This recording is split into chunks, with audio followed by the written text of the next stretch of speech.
do differently now. Okay, so I'll introduce our. How about if I introduce the speaker? Have about like 5, 7 minutes. Tell us a little bit about what worked well on your farm, and then we'll go on to the next panelist. Sound like a good plan? Okay, so hey, we'll start with Carolyn Esch, and Carolyn is a farmer at Esch Farms in Monroe, New Jersey. And Carolyn is also the chair of the New Jersey Farm Bureau Women's Committee. And Carolyn, I believe you're an Annie's Project graduate as well, right? I am. I Yeah. am. Yeah. And Um, so I was when I took this program, the Annie's Project, there were several other farm women who actually suggested it to me. I was something that I had heard about, but I wasn't. The flyers were around, but I didn't sign up. And one of the women said, "I really want to do this. We want to carpool." I'm like, "Okay, fine." So we started the program, but this was the very first time I started to see myself and my idea of running a corn maze as a real business. Because before that, it was just conversational with some girlfriends. And so we were definitely, everyone's always looking for a way to bring in more cash for their business. So we took it seriously, and I created my very first business plan ever. I never went through school for any kind of agriculture or marketing. I married a farmer and was not a farm person at all. And so I borrowed $500 from the farm, from the hay, straw, and grain business, and I did it on our backyard, basically. And then the first year we made $1,500 profit, and I thought, well, all right, well, maybe it's a real thing. So by the time I finished the Annie's Project, I was looking at it as a totally different, very successful kind of business, and add on value added to our farm. So in terms of COVID, it was a very great year. People were all locked up for so long, and we made it very clear from the very beginning that we were going to be using all the CDC standards at that point, which was last year, if you remember, no more than 500 people on a farm in any given collecting place at all. And so we made some changes. We hired some extra staff for disinfecting purposes. We had signs everywhere saying, keep your social distance. And we had the last year's theme was 3 little pigs. So we had pictures of pigs everywhere with masks on all over our farm to make it kind of funny. And we all were wearing them. If you were standing in line, if you were not doing that, it was fine. If you were, in a field and there was no one around you, I know people were taking them off, and we were comfortable. Everyone was comfortable with that, but we made it very clear that we wanted to make sure that everyone was safe. And that was, I think, a great move on our part, and continue to do that for this year as well. Again, with the signage everywhere and mask wearing. Last year, we have parties on our farm. Last year, we used to have them inside a barn. And last year we just had them completely outside, no tents, just you got some tables, because also there was no congregating allowed, really. And we felt like, being a corn maze, we're inviting people to our farm, and everyone was not vaccinated. So our party area took a different attitude. And so we didn't even put up a tent. We just gave people tables and social distance the entire groups. And it was fine. And this year, again, changing, being more cognizant of what was happening, we were able to put up the tent area and give people a little protection from the elements. But because they could gather more, most of the adults were vaccinated, but again, children are not vaccinated. So I felt like inviting them back inside the barn was still not a really good thing to do. So we had it outside. It was people loved it. They could still gather. We socially distanced our hayride. As people were waiting online, we asked them to maintain a distance between groups. And then we would ask them how many people in your party, and put them on one side of the hayride. How many people in your party, put them on the other side of the hayride. We just ran more wagons and did it more frequently to make sure that people were distant. And it was very well received. We went to online ticketing, which also was great. And I don't see us ever going back. So I think some of the changes that we made will go by the wayside. I think people are very naturally going to congregate on a bakery line without a mask on eventually, when they feel like they're safe enough to do that. But they all loved knowing how many people were on the farm at any given time, and choosing when they could come or go. And it helped us manage the flow of people at our attractions as well. So for us, it was a great thing. And for people really like that as well. I don't think that's going to go away. And in terms of maintaining our face out there, in terms of people looking for places to go, we did less advertising this year. And people found us anyway, which I find interesting. People, they still were looking for family places to go. We've been doing this now 16 years, and people come back to our farm repeatedly. I think that they're looking for places that they've created new family traditions. And I don't, whether they started the first year with us because the price was right or because we were new to the market, they've come back year after year. So we are capitalizing on that. And we hear very frequently that it feels to them like coming home, and pleased to have that happen. We make it very clear we're a fourth generation farm and plan to stay here, and I think people really enjoy that part of it. So that's my story in about 3.5, 4 minutes, whatever time it was. So I don't want to hold up too much, but in a nutshell, what we kind of made work and what we see is working in the future. Yeah, thanks, Carolyn. I have the farm's website is in the chat box toward the Thank you. beginning. And you have even a very nice website, and even have information to make your customers feel comfortable. You have like a page on COVID and what you're doing to protect people. So that I'm sure that made people feel very comfortable about coming to your farm. Thanks. Okay, so thank you. Hey, next we'd like to hear from Mary Lynn Shiles with Grasso Girls Family Farm Market in Mullica Hill and West Deptford. And they recently had some fall festivals, a tomato gleaning, and from looking at your Facebook page, I see your spring strawberries got rave reviews. So welcome, Mary Lynn. Awesome. Thank you guys so much. I'm going to try to share my screen. Let's see. Okay, let's see. Okay, can you guys see that? Can you see that? No, let me try something here, Mary. Okay. I know Mackenzie said she would be able to share it. I don't even know where you guys there? Yeah, we're here. Yeah, give me one moment. I'll pull it up. Okay. Okay, great. Thanks, Mackenzie. Can you see that now, everybody? No, we're still not seeing it. Okay. Oh, share. How about if okay? Yep, you go up to share. Not yet. I'm sorry. No, it's okay. Sorry, I'm just pulling it up right now so I can share it.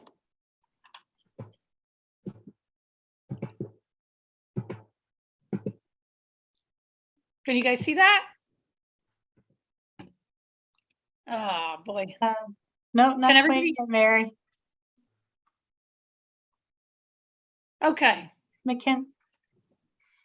Yeah, sorry, I'm just taking a moment to pull up. Okay. Well, as I said, I had to push share. Yeah, Mackenzie's gonna pull it up here we go. Miss Mackenzie's sharing the slides for us, Mary. Okay, thank you. Okay. All right. So you guys can see all that? Yeah, Mackenzie, could you put it on a slideshow from beginning? Because we're seeing your desktop.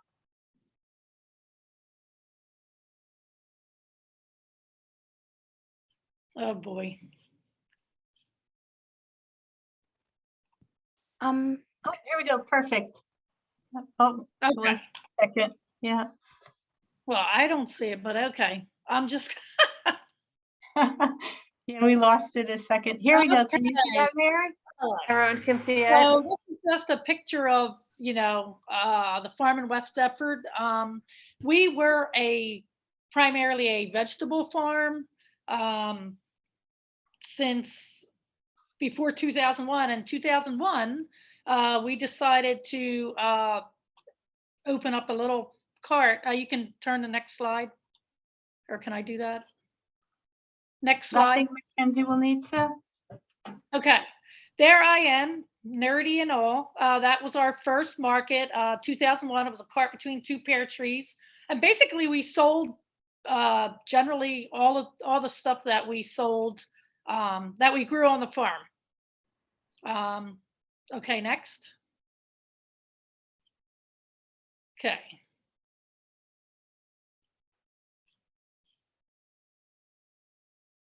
Okay. Second market is added. I don't know what happened. Go back. All right, we added a we added our first farm market in 2001 or 2006. We actually built a building. You have to go back. And then in 2016, 2015, we bought another farm, and that's our second market. I don't know where all my pictures are. Okay, this is crazy. All right. So we added a second market 2015, then the coronavirus hits the US 2020 in March, and we're wondering, what are we going to do? We're not sure we're even going to have customers at all. But people have to work so we find out people have to work from home, schools have remote learning, and only essential businesses to remain open. And wouldn't you know it, farm markets were deemed essential. So, in the beginning, we weren't even sure whether we were even going to have customers, but we did make a plan to open.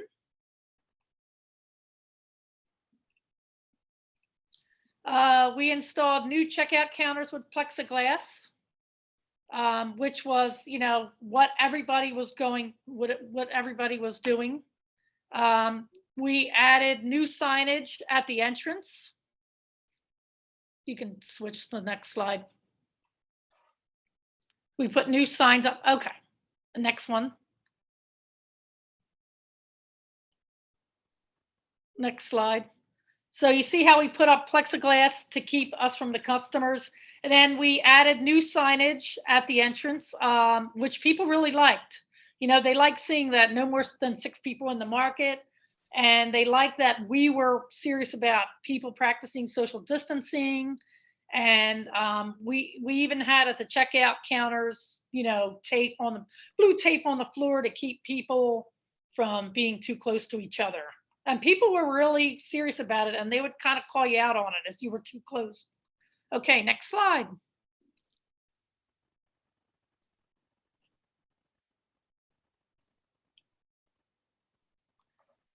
Okay. I think we missed a few. Okay, how we kept our customers throughout the pandemic. We started carrying milk, bread, and essentials, which was something that we really didn't carry. We maintained an open air place where customers could feel safe while shopping. And we basically became a one-stop shop, and people were happy to shop local. I mean, we were definitely less crowded than the supermarkets, and they could park right out front, and it was a great place to be. Okay, next.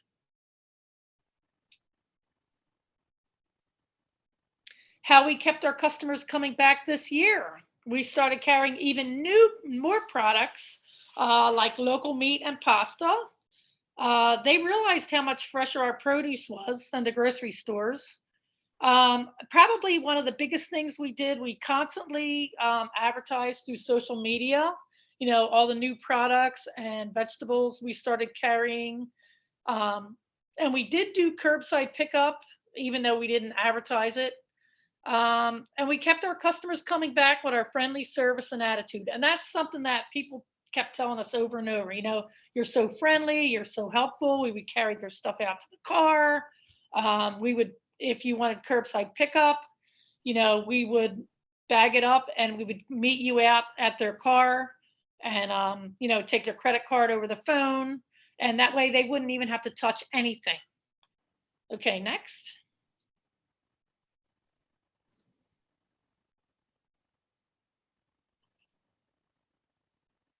Okay. Well, the final slide was me and my cousin Lisa and Tracy Duffield. And we took a picture of our Annie's Project shirts in 2012, and I just wanted to show you that. But anyway, basically Annie's Project was valuable. I really got a lot of out of the social marketing of it and how important that is, and how you just have to focus on your farm and tell your story and what you sell. And thank you very much. And I'm sorry that the slides didn't work out. Hey, no problem, Mary Lynn. Yeah, thank you. And it sounds like you're doing everything that Bridget mentioned in her at the end of her presentation. So it sounds like you're right on track. Mhm. Hey, next let's have Ashley Reese, and Ashley is the sales manager with Eastmont Orchards in Colts Neck, New Jersey. And Eastmont Orchards is a retail pick your own operation, and they also do group and school tours, hay rides, and they also do photo shoots in the orchard. So welcome, Ashley. Thank you. I actually learned about Annie's project back in 2019 when I was a delegate at the Farm Bureau convention in New Jersey. So I was able to attend a few classes back then. And now I'm actually the vice chair for the New Jersey Women in Leadership for Farm Bureau. So yeah, Great. actually at Annie's project, I started scheming for the hay rides. I wasn't able to implement it that year. But I was able to implement it this year, not as well as I wanted to, but we were able to really add some value to the farm. So it was really great. And I was really glad to be able to bring that idea from Annie's project. COVID was really interesting. We were really able to add a lot of things to the farm that we wanted to bring to the table. So Eastmont Orchards is a pick your own apple and peach orchard. We're exclusively pick your own. So we're interesting in that we don't have a lot of things for children. So we don't have bouncy houses and corn mazes and things like that. We just started doing hay rides. But what we pride ourselves on is being a fun family place for kids. And families, we are this place where you can come and breathe a breath of fresh air and walk around with your family and take awesome pictures. So also in 2018, when I started on the farm, I created a social media account, which has been exponentially helpful, especially during the pandemic. So what I created today is kind of a list of things that I found helpful throughout the pandemic. Just something to kind of keep an eye on too. Throughout 2020, we ended up pushing through over 125,000 customers from mid-July and through the end of October. This year, we did roughly around the same number of customers, but through probably about 17 weeks instead of about, I'd say 14 weeks. So we had a longer period of time and we weren't closed as many days where we were closed during COVID. The COVID experience was that we would sell out and then we would open and then we would sell out and then we were open because we had so many people flocking to the farm because they wanted a place that they felt safe coming with their family. I might say some things that are just a little unpopular, but again, we were just surrounded by people the entire time. And we also were surrounded by people who just didn't understand the rules and regulations like we all do. So just keep that in mind. So I broke this down into different segments. The first one was finance. Make sure that your pricing is competitive, but that you know your worth. So with everybody coming to farmers markets and things like that, all of our pricing went up, but things were a lot harder. So we had to add signage and we had to, labor pricing is going up. So we had to increase our prices. You need to make sure that you increase your prices. Make sure that you always have a budget in place and always plan for the worst. So I know that we can't always plan for a pandemic, but we should absolutely always plan for the worst, especially in farming.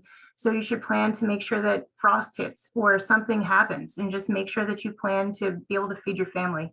That being said, some of the things I'm going to say, I do have a family and I had to do virtual learning with two very young kids throughout this process as well.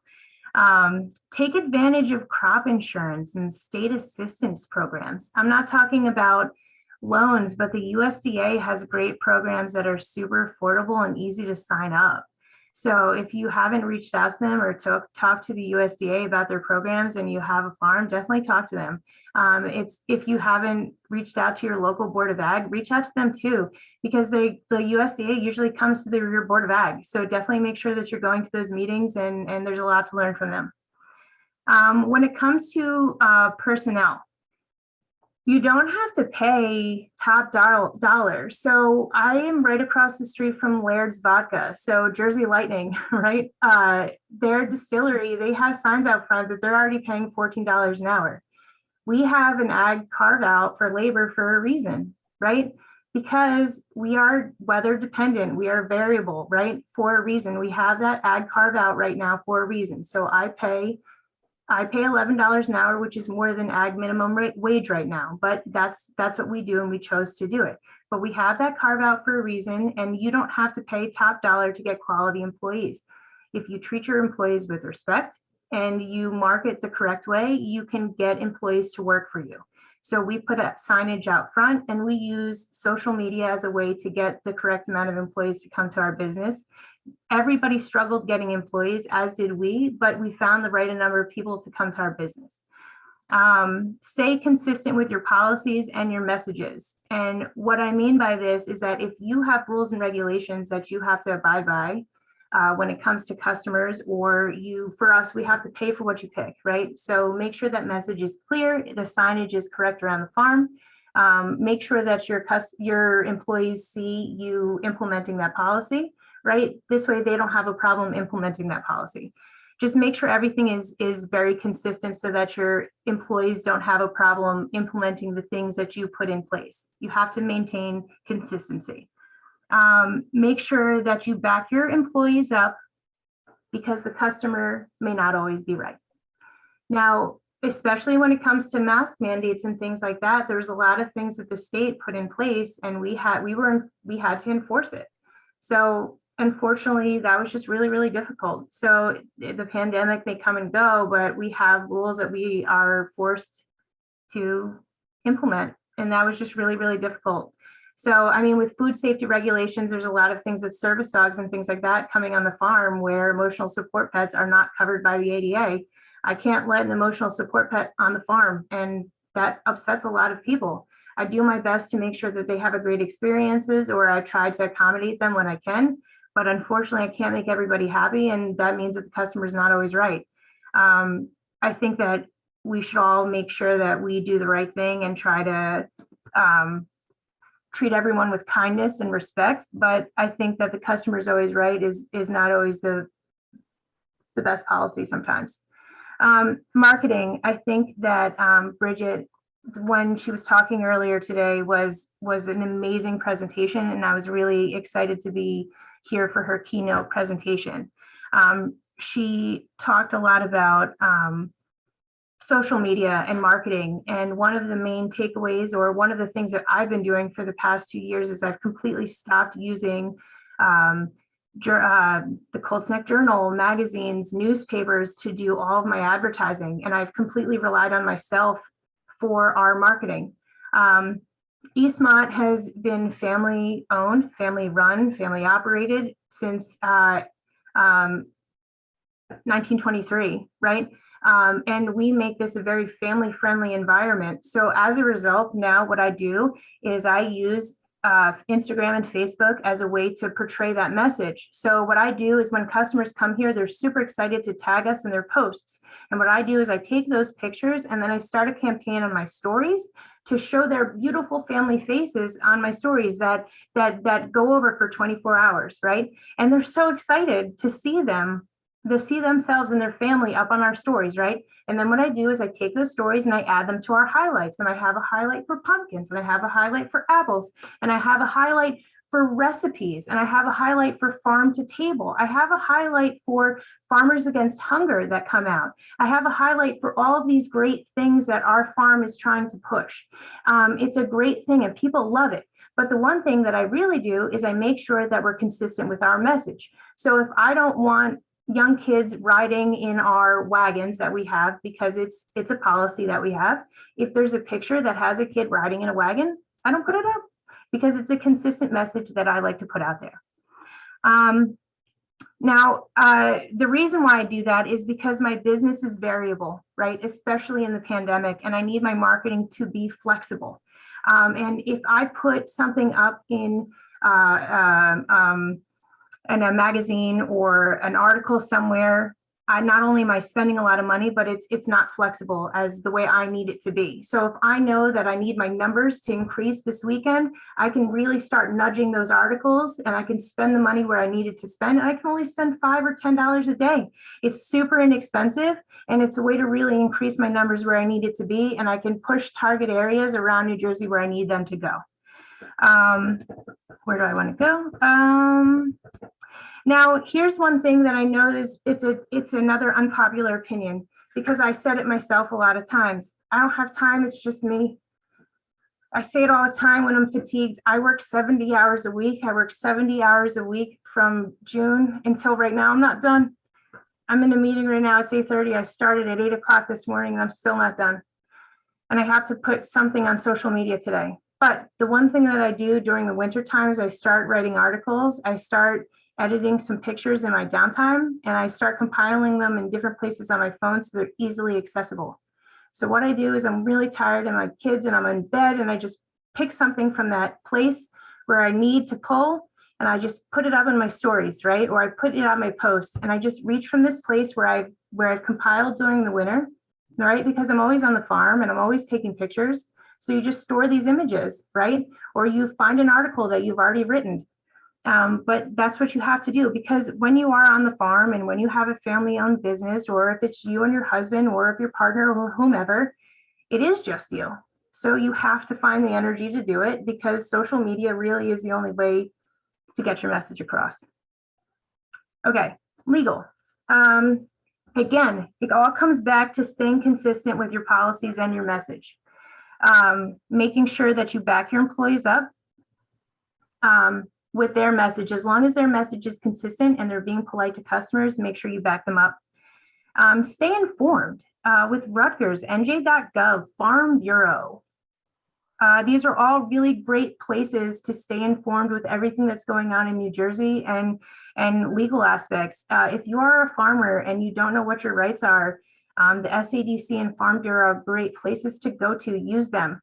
As someone who has only had a business background, I just started with agriculture in 2018, and I am now the vice chair for Women's Leadership Committee. So Farm Bureau. Again, know your rights. Probably the best advice someone ever gave me, Brian Schilling, was create an incident report form and keep them handy. So if anything ever happens on the farm, the last thing someone wants to see is for you to pull out an incident report form and you start writing on it, right? And then you say everything that happened, and then you sign it, and then you have them sign it, because they're gonna be like, oh my God, they're absolutely gonna remember all the details when I go to call my lawyer or whomever, right? So that's absolutely what you should do. I'm finally at the end where I tell you my overall takeaways. Farmers are super resourceful. Be resourceful in other areas of your business, like social media and marketing. There's no reason to spend more money than you need to if you can do something yourself. The crazy things that I've seen my employees and my husband and everybody who works here come up with is mind-boggling. Why can't I do the same thing? So if I can make something myself or do something myself, why not do it?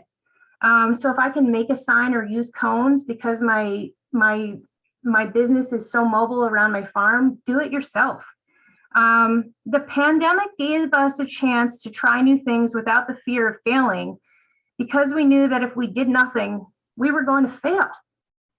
So just try new things, right? And then overall, when life gets difficult, right, just keep it simple. So if it feels overwhelming, just take a step back and keep things simple.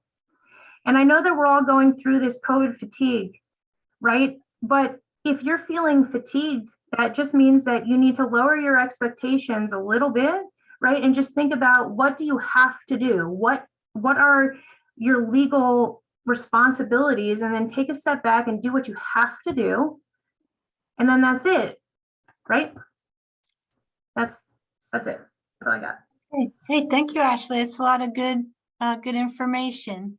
So, hey, our final panelist for this evening is Candace Howard, and she is the owner of Duchess Farm in South Brunswick. And Candace comes to us with a career in government. She has her degree in political science from Rutgers. And 3 years ago, and her husband and she bought a farm in South Brunswick. And Candace also, she has a certificate in floral design from the New York School of Floral Design. So she has a great background for farming. So welcome, Candace. Oh, we just need to unmute you, Candace. You can. Thank you so much for having me tonight. I really appreciate having the opportunity to be a part of this conference. So I'm going to just start from a place of, I think that the pandemic for me made me realize that what I'm doing is very important to a lot of people. Flowers are great for mental health. I found that out last year for sure. I had a CSA last year. I had 10 people in my CSA because we're fairly new. So we had contactless pickup, so people could come to the farm. And I decided, okay, I'm not going to do a farm market this year. I'm just going to have people come to the farm, pick up their flowers, contactless pickup. Worked very well, gave people the opportunity to walk around the farm. Some people on Wednesdays, couples came and it was like their date night to come and pick up their flowers and walk around the farm a little bit. So, and I feel like that engendered a lot of loyalty and, having been sort of a part of our story and us being a part of their story. So that was, it was a really positive experience. I was definitely not planning on planting as much as I did last year, but I spoke to a fellow farmer who said, plant everything you can possibly plant because people are going to need flowers. So I planted everything I could possibly plant. And it went very well, did very well with the CSA. Also had some a la carte special orders, that kind of thing. We also sell honey as well. We have 7 beehives and we do sell honey. So then fast forward to 2021, we did maintain 80% of our CSA customers. We did offer a discount at the end of the season for people who renewed by a certain time. Again, basically the supply chain issues have come into play now. Florists and designers are having trouble getting flowers because there's been an interruption in the supply chain. And we now have started to look at increasing, florists and designers are now looking at local growers more so now than wholesale companies who are bringing flowers in from other countries. So 80% of flowers grown or sold in the US are grown abroad. So now people are looking to, as with the food source, with the local food sources, they're now looking toward local flower sources. So being able to kind of ride that wave and start to grow flowers for designers and florists who need them, we've done things like increase the amount of land we're going to be growing. We have 7 acres, so we're increasing the amount of land we're growing. We've applied for a hoop house from the USDA, and I've also been involved in forming a co-op, a second flower co-op in New Jersey to make more flowers available to growers and designers, and also to give flower farmers another outlet for selling their flowers, especially younger, smaller flower farmers who are just coming up in the business, to give them more of an opportunity. So that's something that'll be happening hopefully in 2022. So we're looking forward to that. And I'll just close by saying that the most important thing is you. Focusing on mind and body sustainability. I've been really focusing on that this year, trying to work smarter, building physical strength, and adding stretching and yoga into my daily routine. Also, for mental health, I hired somebody this year who is amazing, and I won't tell anybody who she is because I don't want anybody else to find her. But just having another person in the field with me was just made this season so much more amazing, and just having like a partner in crime. And so I really suggest, if you can afford to hire somebody, you should do it. It has increased my potential, the potential of my farm so much in the expansion. And finally, just also, I wanted to say that I did rejoin the farm market this year, and I'm really glad that I was able to do the CSA and the farm market this year, because the farm market increases our footprint in the community and allows us to spread flowers to more people. So that has been a really important post CSA benefit. I'm sorry, post-COVID benefit. And that's it. Thank you so much for listening. Hey, thank you, Candace. I know we're running a little bit over. I have 8:47, but I was wondering, does anyone have any questions for any of the panelists, or could put it in chat or unmute yourself?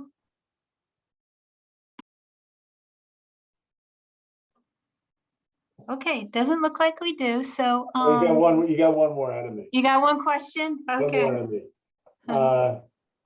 Kind of going back to Ashley or anybody else who's in direct marketing, the old adage that the customer is always right. They're not. The customer is pushy and rude. And if you're in direct marketing, Brian's smiling a little bit, I could see him.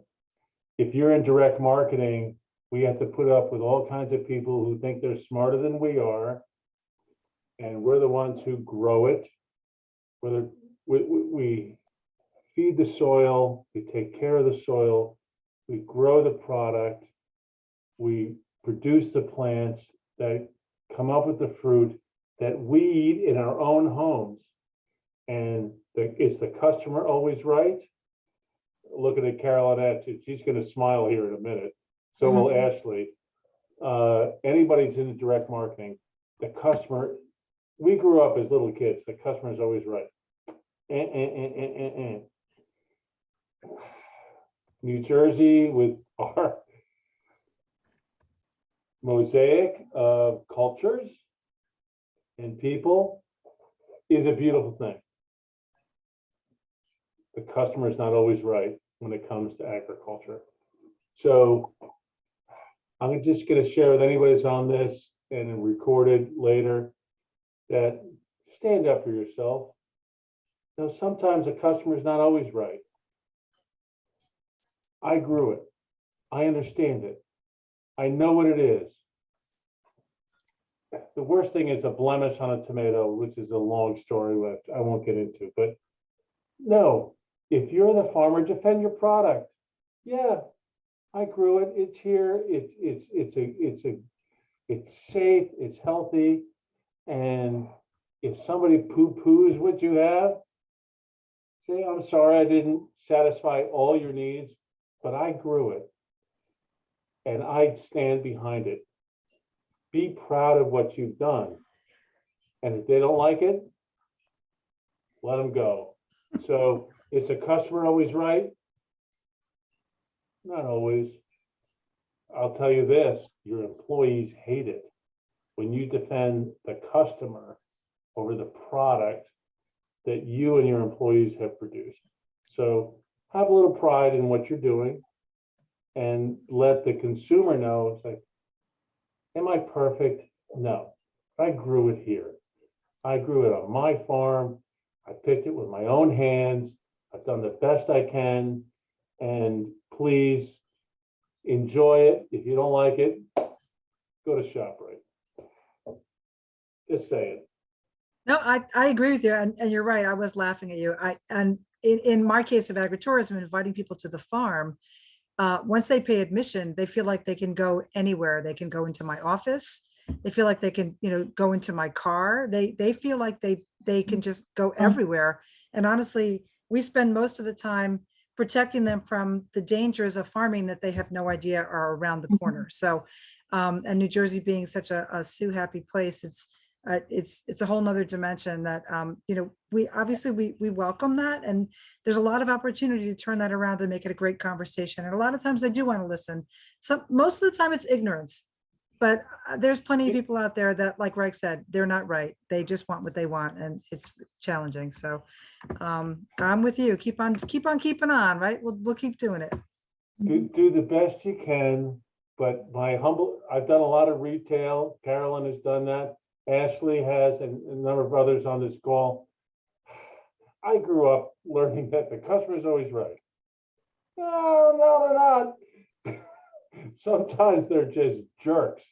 And you got to defend your farm, defend your product, and don't put up with some of I'm being polite, the jerks out there. We do good things. Don't let somebody drag you down because they think that your tomato has a blemish or some other issue might be at your farm. Be proud of it. Enjoy it. We are a small community. We are a good community. We are a great community. So keep it up. All right, well, thanks to all our panelists. And Robin, would you like to give your short presentation on building resilience? It's a nice way to end off our evening. Okay. Let me share my screen. I know we're over, but that last group of amazing women, I think, was worth going over to hear what they had to say. I'm trying to.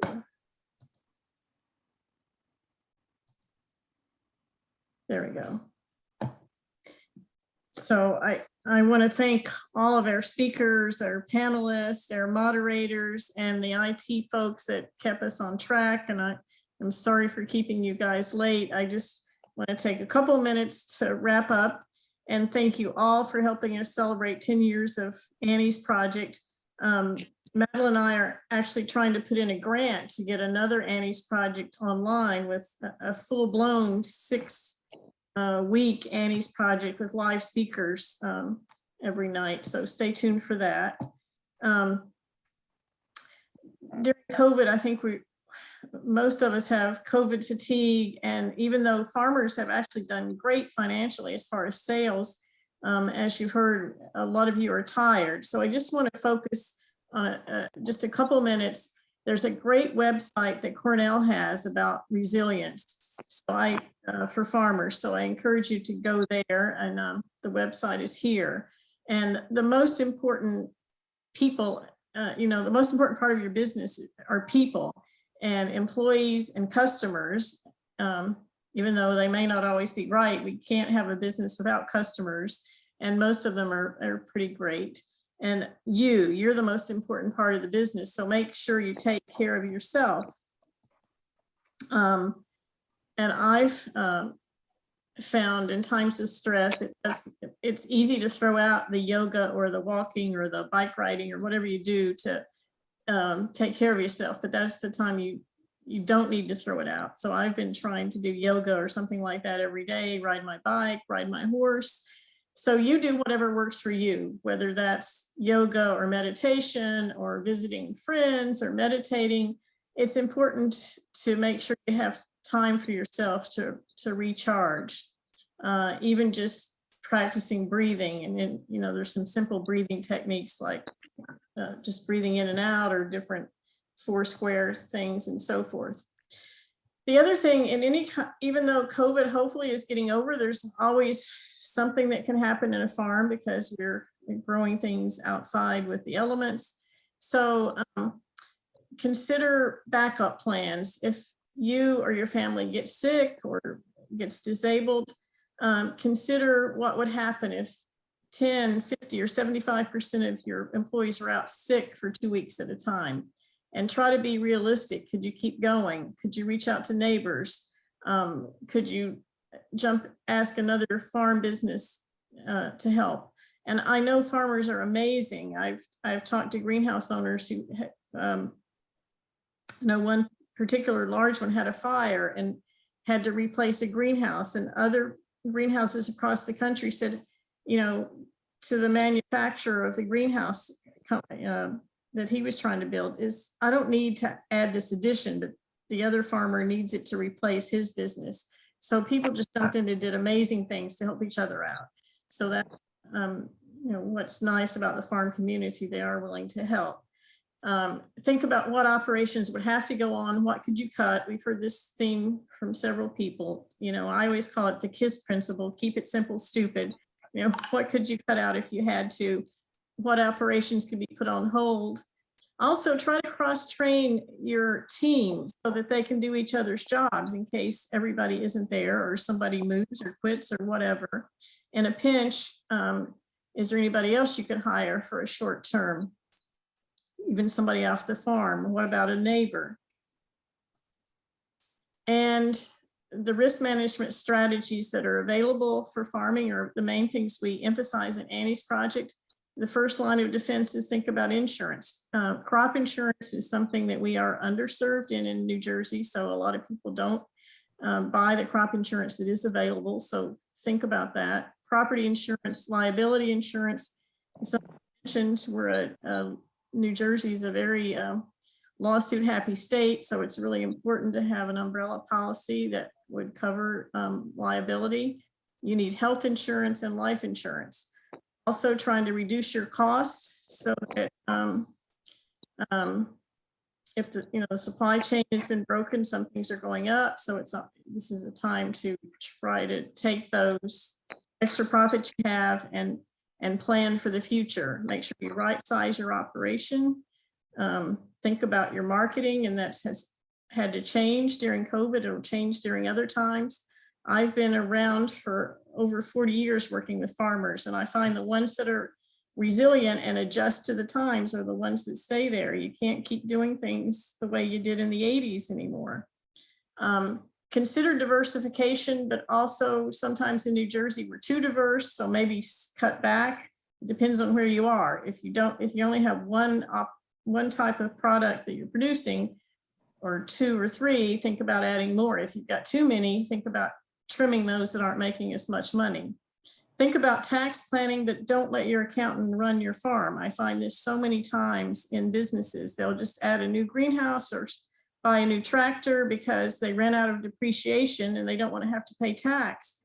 That's probably not the wisest thing to do for your business. So listen to your accountant, but make sure you run a business for business reasons.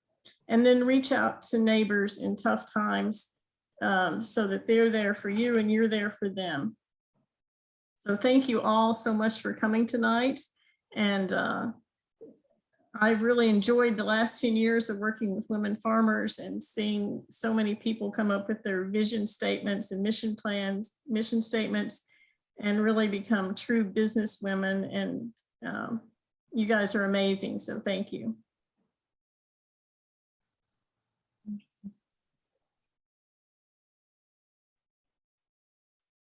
Okay, thanks, Robin. Well, thank you all for being with us this evening. We will be sending you out a program evaluation next week, so if you can keep an eye on your email for that. But thank you for being here, and we look forward to another great 10 years of Annie's project and beyond that too. Okay, so thank you all. Thanks to all of our speakers and panelists. Have a great night. Can we access the recording somehow? Will you guys email it to us or no? We're going to try to post it Yeah, on. I think we'll be able to. Post it on, you go ahead.